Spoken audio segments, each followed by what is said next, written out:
So in our latest Crisis Point video, Kansas City Chiefs tight end Travis Kelce has 4 total catches through the first 2 games of the season. Can he turn his season around and also save the season of his fantasy football owners? It's the Fantasy Sports Plus, another Crisis Point video for you. Hit that subscribe button. Yes, Kelce, the immortal Kelce, the greatest pass-catching tight end we've ever seen, Travis Kelce, the guy who's been head and shoulders the best receiving tight end in fantasy football for years and years and years, has 4 catches through 2 games. Like, it's been really, really disturbing how uninvolved he's been in the offense. But do I think he can turn things around? I'm going to discuss that in the next couple of minutes.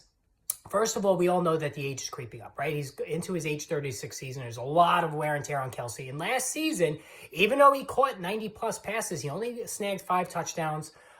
His yardage per catch were down. Obviously, the scoring was way down. But it was still a really good fantasy football campaign. But the aspect of his season last year that was often overlooked was that Andy Reid had Kelce out there for only around 72% of the snaps. And the idea was, since he's an aging tight end, they wanted to preserve him for the playoffs. And if you remember, Kelce was really good in the postseason. Like, he looked like his all-pro former self. Going into this season, Reid said the same thing was going to apply. But even with 70% snap share, Travis Kelce should, as the focal point of this offense, be the guy, right? Well, a couple of things happened. First is that Isaiah Pacheco became a top-tier fantasy football running back. Like, he did it all, not only as a runner, but also a receiver. And then the emergence of Rashee Rice midway through last season and into his second season here.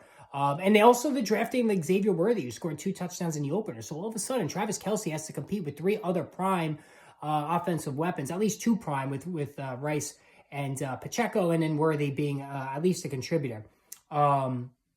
So perhaps that was the reason why he was almost totally uninvolved the first 2 games. But I do feel like there's optimism ahead. For one thing, Pacheco is pretty much lost for the entire regular season. He had knee surgery. He had surgery, for a broken fibula.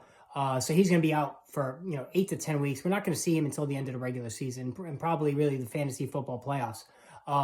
So that means you take out a big component of this offense, and it was really leaning almost to the run the last year plus for the Kansas City Chiefs. Now, I totally believe they're going to go back to a pass-first offense, which obviously Patrick Mahomes is fully capable of doing. And in such a scenario, not only Rashee Rice and Xavier Worthy, but Travis Kelce should get a much more significant target share. As a matter of fact, if you could buy low on Travis Kelce, and I don't think the price is going to be extraordinary, because I do think the fantasy football community is starting to think, okay, maybe he is like on the downside.